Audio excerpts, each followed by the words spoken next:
નમસ્કાર, આપ જોઈ રહ્યા છો TV9 ગુજરાતી. આપની સાથે હું છું વિધિ. વાત કરવી છે 2024ના લોકસભા ચૂંટણીના મહાસંગ્રામ.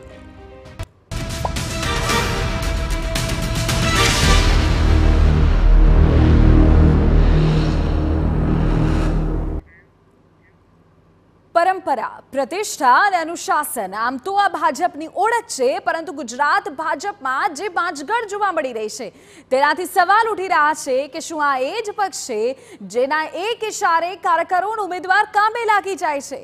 રાજકોટમાં પુરુષોત્તમ રૂપાલાના નિવેદનનો વિવાદ હોય કે પછી સુરેન્દ્રનગરમાં તળપદા કોળી સમાજના ઉમેદવારને લઈને વિરોધ હોય, ભાજપમાં એક સાંધે ત્યાં તેર તૂટે તેવી સ્થિતિ છે. ચૂંટણીને 1 મહિનાની વાર છે ત્યારે આ વિરોધનો વંટોળ કેવી રીતે શાંત પાડવો તેના ચક્રો ગતિમાન થયા છે, પરંતુ હાલ સ્થિતિ થાળે પડતી નથી દેખાઈ. સાબરકાંઠામાં મેરેથોન બેઠક બાદ પણ ઉકળતું ચરું છે. અમરેલીમાં ભાજપના ઉમેદવાર ભરત સુતરિયાનો જોરદાર વિરોધ થઈ રહ્યો છે. ઠેર ઠેર ઉમેદવાર બદલવાની માંગ સાથે પોસ્ટર લખ્યા છે. પોસ્ટરમાં સ્પષ્ટ રીતે ભરત સુતરિયાનો છેદ ઉડાડવાની માંગણી કરાઈ છે. આમ ચોતરફ ભાજપ માટે વિરોધ માથાનો દુખાવો સાબિત થઈ રહ્યો છે.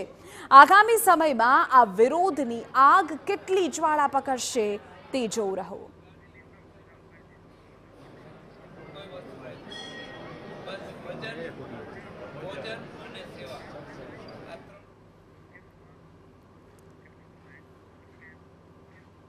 તો વિરોધના દ્રશ્યો અને તેની વચ્ચે જાણવું ખૂબ જરૂરી બની જાય છે કે આ સંતોષ શેનો છે, આ અસંતોષની ઇનસાઇડ સ્ટોરી શું છે, અમે આપને અત્યારે કહી દઈએ.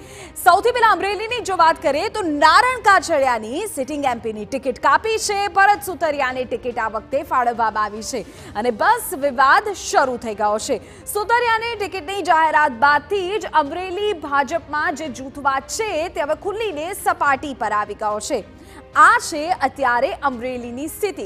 નારણ કાછડિયાની ટિકિટ કાપતા એક જૂથ જે છે તેમાં અસંતોષ ચોક્કસપણે અત્યારે વ્યાપ્યો છે અને જે પ્રકારની સ્થિતિ અત્યારે સર્જાય છે તેમાં ભરત સુતરિયાને બદલવાની કેટલાક નેતાઓ અને કાર્યકર્તાઓ દ્વારા માંગણી કરવામાં આવી રહી છે. ભરત સુતરિયાને બદલવાની માંગણી અને તેની વચ્ચે સિનિયર નેતાને ટિકિટ કાપતા નવા નેતાને તક મળી, જેથી પણ નારાજગી અમરેલીમાંથી ખુલીને સામે આવી છે.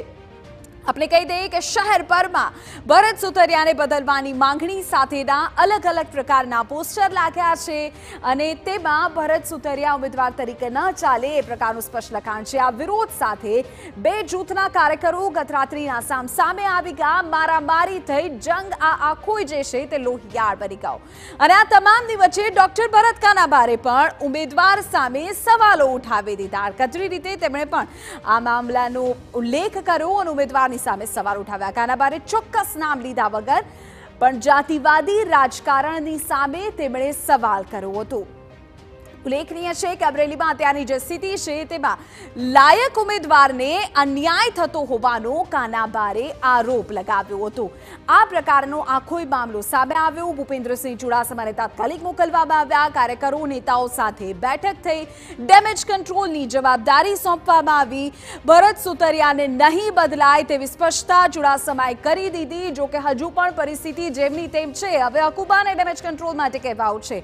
તો આ અસંતોષની ઇનસાઇડ સ્ટોરી છે, પરંતુ આ આખા મામલામાં આખરે શું સ્થિતિ છે તેને વધુ સારી રીતે સમજવાનો પ્રયત્ન કરવો છે. આપણી સાથે મહેમાનો જોડાઈ ગયા છે. આપનો પરિચય કરાવી દઉં. અજય ઉમટ, રાજકીય વિશ્લેષક, અને જગદીશ મહેતા, રાજકીય વિશ્લેષક. બંને મહેમાનો આપણી સાથે જોડાઈ ગયા છે. આપ બંનેનું સ્વાગત છે. જગદીશભાઈ, સૌથી પહેલા આપણી પાસે આવું છું કારણ કે સૌરાષ્ટ્રના રાજકારણને આપ ખૂબ સારી રીતે સમજો છો. જે પ્રકારના અમરેલીમાં પોસ્ટર લાગ્યા છે કે ભરત સુતરિયા તો નહીં જ ચાલે, સમ ખાઈને કહેજો ભરત સુતરિયા ચાલે કે નહીં, આ તમામની વચ્ચે પ્રશ્ન એ છે કે શું મુદ્દો ભરત સુતરિયાને લઈને જ છે? શું માત્ર કેન્ડિડેટની પસંદગીને લઈને જ છે કે પછી કંઈક અલગ છે?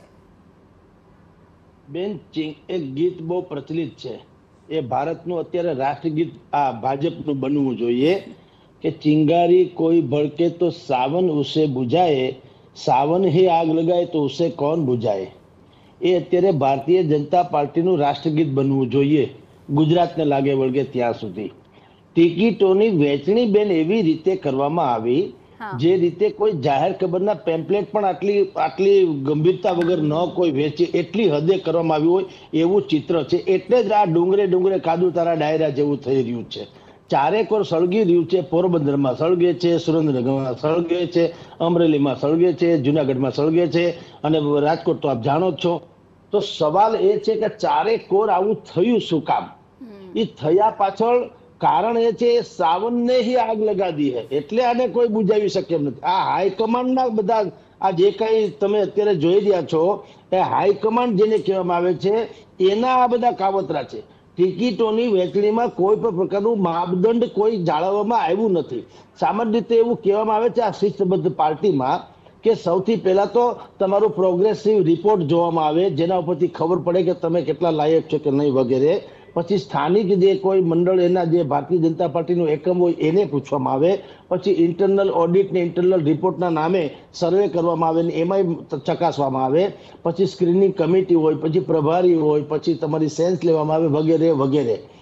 હવે આ બધા જ આયામો થઈ તો ગયા. પછી ટિકિટ મળી કોઈ છગન મગન ને કોઈ કલ્પના ન આવે એવા ટિકિટ મળી જાય. જેના તમે ચોપડા ચિત્ર એનું ક્યાંય નામ જ નથી એમ કહો તો ચાલે. અને જેને ખબર નથી, ખુદને ખબર ન હોય કે હું આવું થવાનું. આપણે આ ગુજરાતમાં જ આવા પ્રયોગ થાય છે. ભૂપેન્દ્રભાઈ પટેલને ખબર નથી કે હું ચીફ મિનિસ્ટર થવાનો. તમે કલ્પના તો કરો કેવી બધી અચરજ ભરી વાત. એટલે રાજકારણને બહુ રમૂજી બનાવી દીધું ભારતીય જનતા પાર્ટીએ કે ચીફ મિનિસ્ટરને ખબર ન હોય કે હું મુખ્યમંત્રી બનવાનો છું, કોઈ કાર્યકરને ખબર ન હોય કે હું ધારાસભ્ય બનવાનો છું. આ રીતની જે પરિસ્થિતિ નિર્માણ થઈ એટલે અત્યારે ચારેક વાર આ પ્રોબ્લેમ થઈ રહ્યા છે. અને આને ઠારવાની કોઈ ભૂમિકા અત્યારે તમે જે કહો છો એટલા માટે નથી. મેં આપને પહેલા એક પંક્તિ કીધી કે સાવન ही આગ લગાયે ઉસે કોણ બુજાયે, કે જેને અત્યારે ઠારવાનો સોંપવામાં આવ્યું છે ભૂપેન્દ્રસિંહ ચુડાસમા છે, હકુબા છે, તમે જે નામ બોલ્યા બેન, આપની જાણ ખાતર તમે કુવામાં આગ લાગે ત્યારે હવે પાણી લઈને ધોડો કરો છે. આ એ જ ક્ષત્રિય નેતાઓ છે જેને હાસ્યમાં ભારતીય જનતા પાર્ટીએ ધકેલી દીધા બુદ્ધિપૂર્વક. અને એટલું જ નહીં, એનો અસંતોષ પણ અત્યારે જગ જાહેર છે. તો તમે જેને જે પોતે સળગેલા છે, તમારાથી દાજેલા છે, દૂધથી દાજેલા છે, એ ક્યાંથી કોઈને ઠારે? એટલે હવે આ રમણ ભમણ ભરી સ્થિતિ છે. આમાં તો અયોધ્યામાં મંદિરમાં જે રામ પ્રતિષ્ઠા છે એ રામ બચાવ્યા પક્ષને શું થાય? કારણ કે અત્યારે સ્થિતિ રમણ ભમણ ભરી છે બેન. અજયભાઈ, આ ડેમેજ કંટ્રોલની જવાબદારી જે નેતાઓને સોંપવામાં આવી છે કરી શકશે ખરા? કારણ કે અત્યારની પરિસ્થિતિ એવી છે કે ચલો વિરોધ થયો, વિવાદ થાય, પોસ્ટર લાગે, બધું જ સમજી શકાય, પરંતુ મારામારી ઉપર વાત આવી જાય, જંગ લોહિયાળ બની જાય, આ તો કેવી શિસ્તબદ્ધ પાર્ટી કે જેમાં આટલું બધું અમરેલીમાં અત્યારે થઈ રહ્યું છે? વિદ્યા, એ ભારતીય જનતા પાર્ટી છે જે એવું કહેતી હતી કે અમારો ચાલ, ચરિત્ર અને ચહેરો એ એમ કે અન્ય રાજકીય પક્ષો કરતા અલગ છે. હવે જગદીશભાઈએ કહ્યું ને કે ચિનગારી કોઈ બુઝાવે અને સાવન જો આગ લગાય. હવે તમે જેને ડેમેજ કંટ્રોલની જવાબદારી સોંપી હતી, દાખલા તરીકે રૂપાલાના કિસ્સામાં જે જયરાજસિંહ બાપુને જવાબદારી સોંપી હતી, એ પછી વિવાદ સંવાદને બદલે વિવાદ જે છે એ ડબલ બમણો વધી ગયો છે. અને જે સમાધાનનો તખ્તો ગોઠવાયો હતો એ સમાધાનનો જે સ્વીકાર જે છે એ ક્ષત્રિય સમાજે કર્યો નહીં, બલકે એને કારણે ક્ષત્રિય સમાજ અને કર્મી સેનામાંથી ઘણા બધા રાજીનામા પડી ગયા અને બહેનોએ એનો વિરોધ કર્યો અને એ લોકો એવું કહ્યું કે આ ક્ષત્રિય સમાજનું અપમાન છે. હવે અમરેલીની વાત કરો તો અમરેલીમાં નારાયણ કાછડિયાને છેક છેલ્લી ઘડીએ કહેવામાં આવ્યું કે તમે આવતીકાલે સવારે સોશિયલ મીડિયા પર એક પોસ્ટ મૂકી દો અને કહી દો કે હું ચૂંટણી લડવા માંગતો નથી અને હું એમ કે ભાઈ ભરત સુતરિયાની એમ કે ભલામણ કરું છું. હવે દરેક વ્યક્તિ તો કઈ રંજનબેન તો છે નહીં કે જે પાર્ટીએ કહ્યું એ પ્રમાણે મૂકી દે. અને એને થયું કે મારી ટિકિટ કપાવવાની જ હોય તો હું શા માટે એવી જાય? એને કહ્યું કે ભાઈ એવું કરવા જઈશ તો મારી પાર્ટીના જે મારા કાર્યકર્તાઓ છે એ નારાજ થશે, એની કરતા પાર્ટી ભલે જાહેરાત કરતી. અને અમરેલીની બેઠક એવી છે કે જ્યાં દિલીપ સાંઘાણીને પોતાના ભાઈ માટે ટિકિટ માંગી હતી, પોતાના ભાભી માટે ટિકિટ માંગી હતી, અને અમરેલી તો ધારાસભ્ય તરીકે 3 વખત પુરુષોત્તમ રૂપાલા ત્યાં ચૂંટાયા હતા. અમરેલી છોડી અને રાજકોટ એટલા માટે ગયા કારણ કે એમને ખબર હતી કે અમરેલી ઝઘડાનું ઘર છે, એટલા માટે રાજકોટ ગયા. પણ એક કહેવત છે ને વિધિ કે જે પોસતું તે મારતું. તમે જુઓ કે આ એ ભારતીય જનતા પાર્ટી છે કે જેને દરેક બેઠકને છે ને આઈડેન્ટિફાઈ કરી છે કે ભાઈ જામનગર તો એ આહિરની બેઠક, આ ભાવનગર છે ને તો એ કોડીની બેઠક, રાજેશ ચુડાસમા સામે ગમે તેટલા વાંધા હોય પણ રાજેશ ચુડાસમાનો કોઈ વિકલ્પ એમને જૂનાગઢમાં મળતો નથી. અમરેલી છે તો પછી એ લેઉવા પાટીદારની જ બેઠક છે, રાજકોટ છે તો એ કડવા પાટીદારની બેઠક છે. મનસુખ માંડવિયા જેવા કેન્દ્રીય મંત્રી કે જે પાલિતાનાથી ચૂંટાયા હતા, 10 વર્ષથી ભાવનગરની બેઠકના વાલી વારસ હતા, એમને કહ્યું કે ના સામે કોળી ઉભો હોય ને તો તમે એમ કે આપણી લેઉવા પાટીદારની સેફ સીટ છે એ પોરબંદરમાં જતા રહો. એટલે આ પાર્ટીએ બધું ઉભું કર્યું છે અને એને જ કારણે તમે જુઓ કે આજે પાર્ટીને આ સહન કરવું પડે છે. એટલે જ અમરેલીના ડોક્ટર કાનાબારે જે વાત લખી છે એ બહુ સાચી છે કે તમે દરેક બેઠકને આઈડેન્ટિફાઈ કરી નાખી તો મેરિટ વાળી વ્યક્તિનું શું. એટલે આ આક્રોશ જે છે ને એ માત્ર વ્યક્તિગત નથી, આક્રોશ જે છે ભાજપના દરેકે દરેક કાર્યકર્તાનો છે. આપણે બીજા મુદ્દા પર જઈએ પહેલા મને જગદીશભાઈ એક નાનકડી બાબત એ સમજવી છે કે આ કેન્ડિડેટનો જ આખો મામલો છે કે પછી જૂથવાદ છે ભારતીય જનતા પાર્ટીનો એ છે, કેન્ડિડેટ યોગ્ય નથી પસંદ થાય એવું છે? જો બંને છે. કેન્ડિડેટ એટલે કે ભારતીય જનતા પાર્ટીએ તમે આપણે કહીએ ને જેમ કે ભાઈ કૂતરાને તમે બિસ્કિટ નાખો એમ તમે લોકસભાની ટિકિટ આપી દો તો શું થાય? કેન્ડિડેટ એમ મંજૂર નથી. અને બીજું કે આ સંતોષ જેમ અજયભાઈએ કીધું સાચી વાત જ છે. એટલે આ જિંદગી આખી જેને ખપાવી દીધી, તમારા પક્ષના તળિયા ગાળી ગયા, એની કાયા ઘસી નાખી, એની ધન સંપત્તિ બધું વેડફી નાખ્યું. શું કામ? એને શીખવાડવામાં શું આવ્યું હતું? અંત્યોદયનું ઉત્થાન કરવું છે, છેવાડાના લોકોની સેવા કરવી છે, મા ભારતીને પરમ વૈભવના શિખર ઉપર લઈ જાય, આવી બધી આદર્શની વાતો કરવી. અને તમે 52 પાનાના ગંજીપામાં જેને જે તમારા પાના આપવા હોય એમ તમે ટિકિટ આપી દો તો આ ક્યાંથી ચાલ ચરિત્ર બધું અલગ થઈ ગયું. ભારતીય જનતા પાર્ટી જે ડિફરન્ટ એમ કહેવાય કે પાર્ટી વિથ ધ ડિફરન્ટ, એટલે અલગ પાર્ટી. બીજા બધી જે અત્યારે ચિલાચાનું કે પાર્ટી છે એના કરતા જુદી. હવે પાર્ટી વિથ ધ ડિફરન્સ થઈ ગઈ છે, વિવાદોથી ભરેલી થઈ ગઈ છે, કારણ કે એને બધામાં ભેળ બનાવી નાખી છે. ભેળ બનાવી કેટલી હદે કરી તમે વિચાર કરો બેન, કે જેને સપનામાં ખબર ન હોય એને ટિકિટ મળી જાય છે. બિલકુલ. અને પ્રશ્ન તો એ પણ છે કે તો પછી આ નિરીક્ષકોનું જવું, સેન્સ લેવું, ઉમેદવારી માટેની દાવેદારી, આ બધું જ આખરે ક્યાં ગયું એ પણ પ્રશ્ન થાય. જો કે ન માત્ર અમરેલી પરંતુ બીજું પણ જો આપણે થોડા વાઇડર પર્સપેક્ટિવથી જોઈએ તો પણ કેટલાક મુદ્દાઓ એવા છે કે જે ચોક્કસ સવાલો કરે છે કે ભાજપમાં ભડકો કેમ? એક તરફ વડોદરામાં રંજન ભટ્ટ સામે વિરોધ થયો, એ વિવાદ એટલો ઉગ્ર બન્યો કે આખરે પાર્ટીએ ઉમેદવાર બદલવાની ફરજ પડી. વિરોધ વધતા ભારતીય જનતા પાર્ટીએ વડોદરામાં ઉમેદવાર બદલી દીધા. સાબરકાંઠામાં પણ સેમ આવું થયું. ભીખાજી ઠાકોરને લઈને નારાજગી વધી તો ભીખાજીના સ્થાને અન્ય ઉમેદવારને બીજા લિસ્ટમાં પાર્ટીએ નામ ઘોષિત કરી દીધું અને શોભના બારૈયાને ટિકિટ આપી દેવામાં આવી. સાબરકાંઠા અને વડોદરામાં જ થવું એ પ્રકારની આ સ્થિતિ નથી. જો કે શોભના બારૈયાના નામની જાહેરાત બાદ તો સ્થિતિ વધુ બગડી. ત્યાં હજુ પણ ગઈકાલ સુધી ડેમેજ કંટ્રોલ માટેની સીએમની અધ્યક્ષતામાં મીટિંગ્સ ચાલી. શોભના બારૈયા મૂળ કોંગ્રેસી મહેન્દ્ર બારૈયાના પત્ની હોવાથી કાર્યકરોમાં નિરાશા જોવા મળી અને જો કોઈ અન્ય પાર્ટીની મહિલાને પસંદ કરી હોત તો પણ આ પ્રકારનો વિરોધ ન થાત એવું કહેતા કાર્યકર્તાઓ સામે આવ્યા. સીએમના નિવાસ સ્થાને ત્યાંના સરકાર સંગઠનના હોદ્દેદારોને બોલાવવા પડ્યા, એક બેઠક કરવી પડી અને ત્યાં સુધી આ બેઠક લગભગ 3.5 કલાક સુધી ચાલી. રાજકોટમાં પણ પરસોત્તમ રૂપાલાની ટિકિટ બાદ એક ગણગણાટ શરૂ થયું હતું. એક આયાતી ઉમેદવારનો મુદ્દો સામે આવ્યો. બીજી તરફ જે આખો મામલો સામે આવ્યો એ તેમના નિવેદનને લઈને સામે આવ્યું, એટલે કે રૂપાલા મૂળ રાજકોટના નહીં એ બાબતને લઈને પણ સવાલો થયા. જો કે રૂપાલા લોકોની વચ્ચે ગયા પરંતુ ક્ષત્રિયો અંગેના નિવેદન બાદ આખો વિવાદ વધ્યો જે હજુ સુધી શમ્યો નથી. અમરેલીમાં નારણ કાછડિયાની ટિકિટ કપાતા વિવાદ વધ્યો. ભરત સુતરિયાને ટિકિટ અપાય તો અમરેલીમાં પોસ્ટર લાગી ગયા અને ઉમેદવાર બદલવાની જે માંગણી છે તે પણ આખરે સામે આવવા લાગી.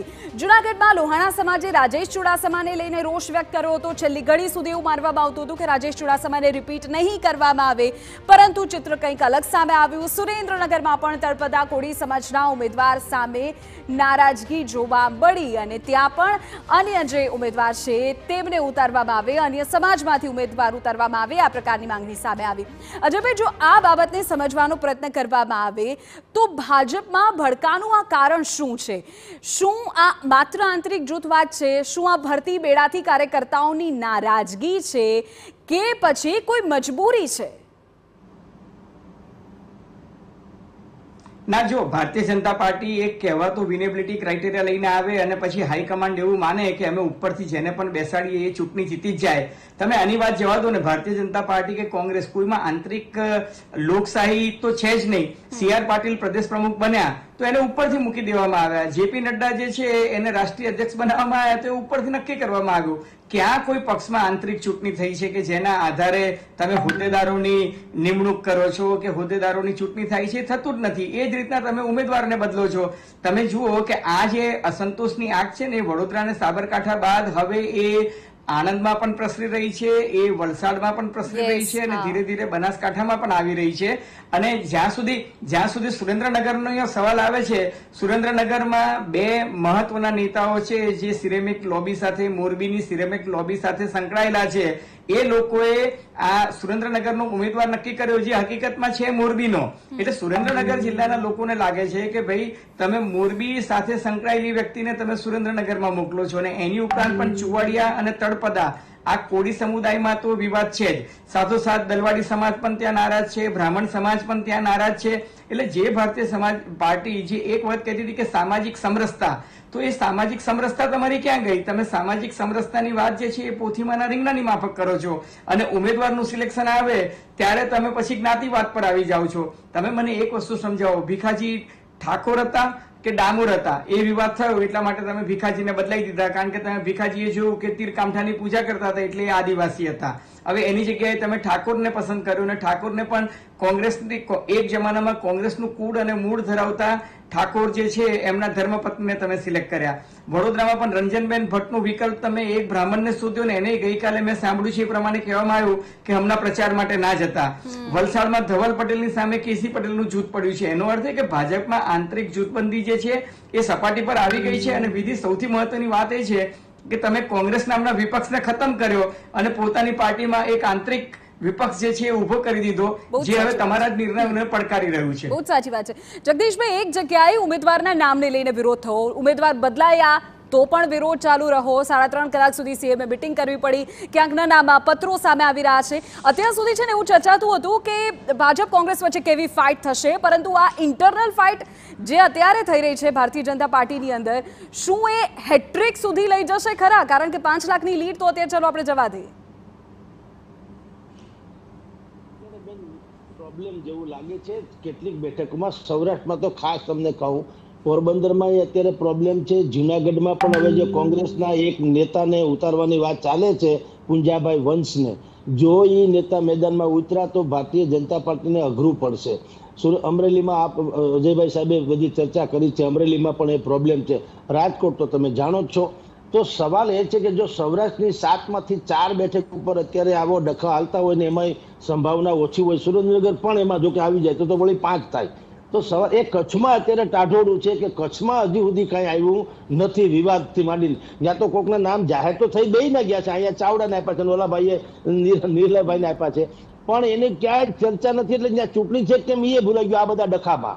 તો એ કચ્છને બાદ કરો ને બીજી એક ભાવનગરની જે કઈ છે થોડી ઘણી એને બાદ કરો તો બાકીની બધી બેઠકોમાં અત્યારે હોબાળા ચાલે છે. ને હોબાળા આમ જુઓ તો વડોદરાથી શરૂ થયા હતા, પણ એ થોડાક સમી શકા હોત, પણ સૌથી વધુ એને આગ કોણે આપી? જે પાછળ કોંગ્રેસી લોકોને પેટા ચૂંટણીમાં તમે જયારે ટિકિટ આપી દીધી, જે એનું મૂળ ગોત્ર કોંગ્રેસનું, બધા જિંદગી આખી ભારતીય જનતા પાર્ટીને ગાળું દેતા આવ્યા, એ 5 પેટા ચૂંટણીમાં તમે ટિકિટ આપી દીધી. એટલે ભારતીય જનતા પાર્ટીનો જે આક્રોશ હજી થોડુંક સહન કરવાની સ્થિતિમાં તેને વિસ્ફોટ થયો. તું અગર મુझको ન ચાહો તો કોઈ બાત નહીં, એટલે કિસી ઓર કો ચાહો તો મુશ્किल होगी. કે ભાઈ તમે અમને ઠીક છે, ભારતીય જનતા પાર્ટીને સમર્પિત જે લોકો છે, જેને દુનિયા જિંદગી આખી ખપાવી દીધી છે, એને તમારે કઈ ન જો ઠીક છે, પણ જે કોંગ્રેસમાં છે હવે એને અમારે ઓવરણા લેવાના. પણ જગદીશભાઈ અહીંયા પરિસ્થિતિ એવી છે કે એ લોકોને જ્યારે ખેસ પહેરાવ્યો ત્યારે જો વાદા કિયા વો નિભાના પડેગા. હવે જોઈએ છીએ આગળ શું થાય છે, ચર્ચાએ છે આ મુદ્દાઓ પર આપણે આગળ પણ ચર્ચા કરીએ છીએ, કારણ કે આ સંતોષના ચક્રવ્યૂહમાં ભાજપ અત્યારે ફસાઈ ગયું છે. શું ઉકેલ હોઈ શકે અને કયા પ્રકારની સ્થિતિ અત્યારે શું છે, શું ખરેખર એલાર્મિંગ સિચ્યુએશન છે, વાત કરીએ છીએ. રોકાઈ બ્રેક માટે આપ જોતા રહો TV9.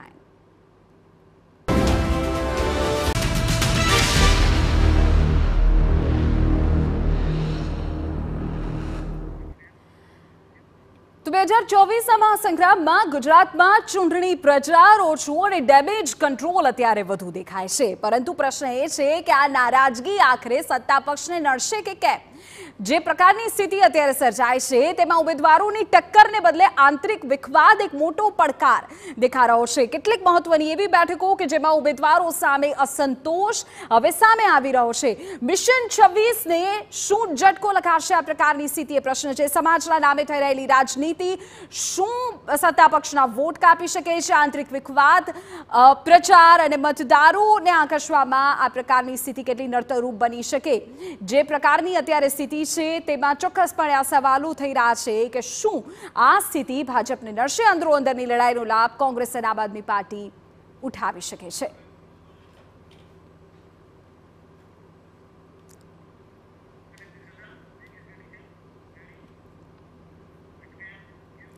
તેરા જ મુદ્દે ચર્ચા કરવી છે। જગદીશભાઈ, અજયભાઈ બંને આપણી સાથે જોડાયેલા છે। અજયભાઈ, આ નારાજગી કેટલી મોંઘી પડી શકે છે ભારતીય જનતા પાર્ટીને સમજવું છે, અને સૌથી મોટો પડકાર અત્યારની સિચ્યુએશનને જોતા ભાજપ માટે કયો છે? તમે જુઓ કે ભૂતકાળમાં ભારતીય જનતા પાર્ટીમાં હજુરિયા, ખજુરિયા અને મજુરિયા કેટેગરી આવી હતી, બરાબર છે।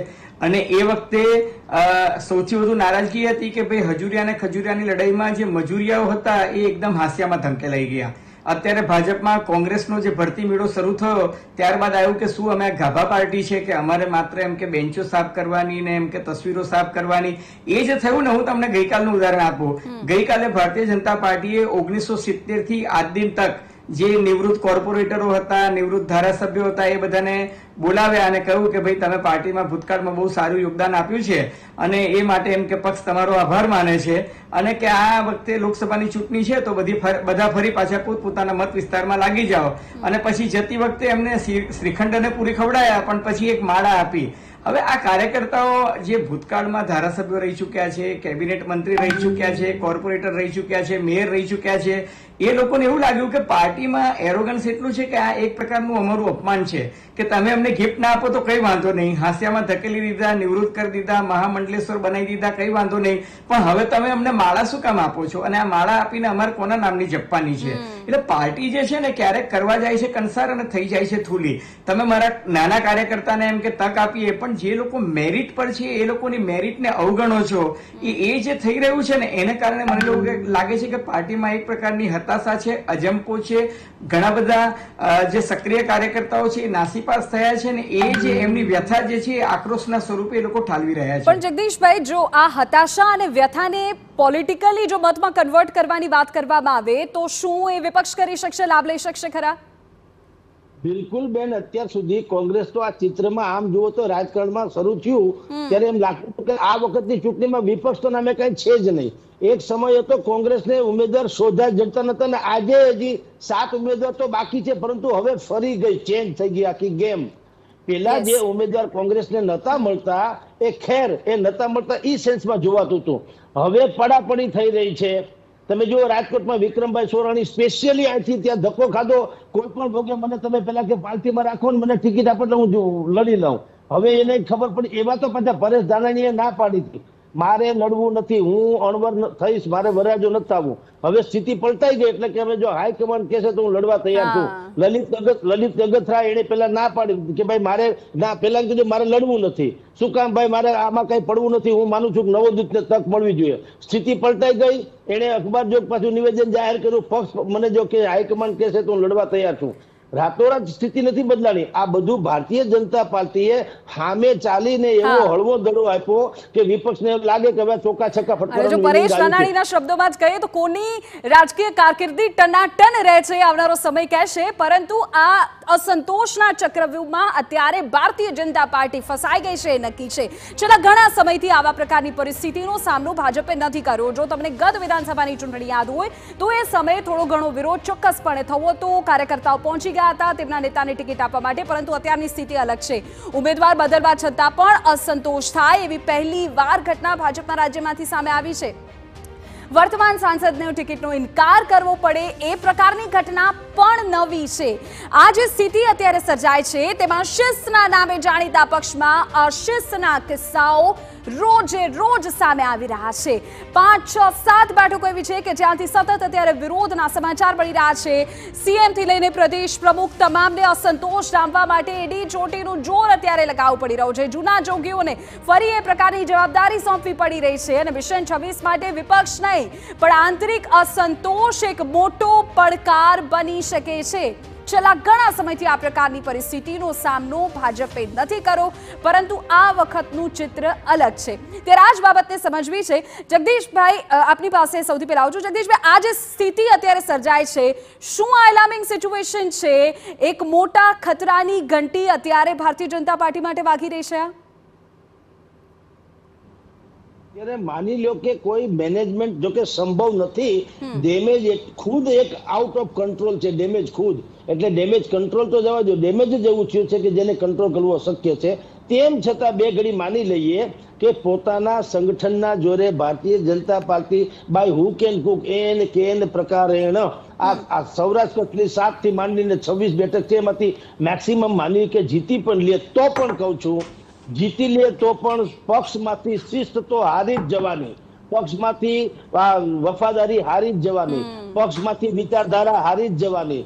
પક્ષ જે છે હવે એવા પ્રકારનું એક મિશ્રણ થઈ જવાનું કે તમે દૂધની તપેલીમાં 2 ટીપા છાશ ના નાખો તો સવારે દહીં થઈ જાય, પણ આને તો દૂધની એટલી કેવી તપેલીમાં આખી ડોલ ભરીને છાશ નાખી, ન દહીં થશે ન ગોળવું થશે ન એને ભાણા ઉટકવામાં ખપ લાગે એવી ખાટી છાશ થશે એમ। કારણ કે ભારતીય જનતા પાર્ટીમાં એટલું બધું મેરવણ થઈ ગયું છે કે ભારતીય જનતા પાર્ટી મૂળ જે એના વિચારધારા એ રહી જ નથી। બધા વિચલિત વિચારધારા વાળાઓ અનેક પ્રકારની મહત્વાકાંક્ષાઓ લઈને આવનારાઓ અને કોઈ પણ ભોગે આ સત્તા ભોગવી લેનારાઓ એનો આ પક્ષ બની ગયો છે। એટલે વફાદારી નામની જે ચીજ છે, કર્તવ્ય પરાયણતા, દેશની સેવા, રાષ્ટ્રપ્રેમ, એ બધું જે છે ચોપડિયું જ્ઞાન થઈ ગયું। એટલે કદાચ ચૂંટણી જીતી જાય તો બિલકુલ અજયભાઈ, આ અસંતોષના ચક્રવ્યૂહને તોડવાનો કોઈ તોડ અત્યારે ભારતીય જનતા પાર્ટી પાસે હોય એવું દેખાય છે ખરા? જી જો જે જગદીશભાઈએ કહ્યું ને, હું એક જ વાક્યમાં કહું તો આ તકવાદીઓ અને તકસાધુઓ જે છે એ ભારતીય જનતા પાર્ટીમાં હાવી થઈ ગયા છે। વિચારસરણીના વરેલા લોકો જે છે એ હાંસિયામાં ધકેલાઈ ગયા છે। આ એક વાસ્તવિકતા છે। છતાં પણ છે ને ઓલ સેડ એન્ડ ડન આ ભારતીય જનતા પાર્ટી છે। અમિતભાઈ આવશે, પછી મોદી સાહેબ આવશે અને ઘીના ઠામમાં ઘી પડી જશે। હું કઈ આનાથી એટલો મોટો તાત્વિક તફાવત નથી જોતો કે ભારતીય જનતા પાર્ટી જે છે 6 બેઠક ગુમાવશે કે 8 બેઠક ગુમાવશે। અલબત્ત હું ચોક્કસ માનું છું કે જે લીડ 5 લાખ ને ઉપરની વાત હતી એ માત્ર કાર્યકર્તાઓને આપવામાં આવેલું એક ટાર્ગેટ હતું, એ હાંસલ કદાચ ન થાય, પણ ભાજપમાં જે અસંતોષ ઘૂસી ગયો, ભાજપમાં જે ગેરશિસ્ત ઘૂસી ગયું, એના દૂરગામી પરિણામ જે છે ભારતીય જનતા પાર્ટીને ચોક્કસ ભોગવવા પડશે અને ભારતીય હાઈકમાન્ડે, ભારતીય જનતા પાર્ટીના હાઈકમાન્ડે એક પદાર્થપાઠ શીખવો પડશે કે તમે કોઈને પણ ટેકન ફોર ગ્રાન્ટેડ નહીં લઈ શકો। મેરિટ સિવાયની વાત કરવા જશો તો કાર્યકર્તાઓમાં ભડકો થશે ને થશે જ। બિલકુલ, અને અત્યારની જે પ્રકારની પરિસ્થિતિ છે એમાં બંને અમારી સાથે જોડાયા અને આપે આપનો મત રાખ્યો। અજયભાઈ, જગદીશભાઈ, આ બંનેનો ખૂબ ખૂબ આભાર। ચર્ચા નહીં પૂરી કરવી પડશે પરંતુ પાર્ટી વિથ ડિફરન્સીસની વાત કરતી પાર્ટીમાં ખુદ અત્યારે મેની ડિફરન્સીસ આવી ગયા છે અને જો કદાચ બધી બેઠક ભારતીય જનતા પાર્ટી જીતે છે તો પણ શિસ્તથી લઈને અનેક એવા મુદ્દાઓ છે કે જેને લઈને પાર્ટી અત્યારે હારી ગઈ છે એવું રાજકીય વિશ્લેષકો પણ માની રહ્યા છે। ચર્ચાને સમાપ્ત કરીએ છીએ। વધુ સમાચાર માટે આપ જોતા રહો TV9। નમસ્કાર।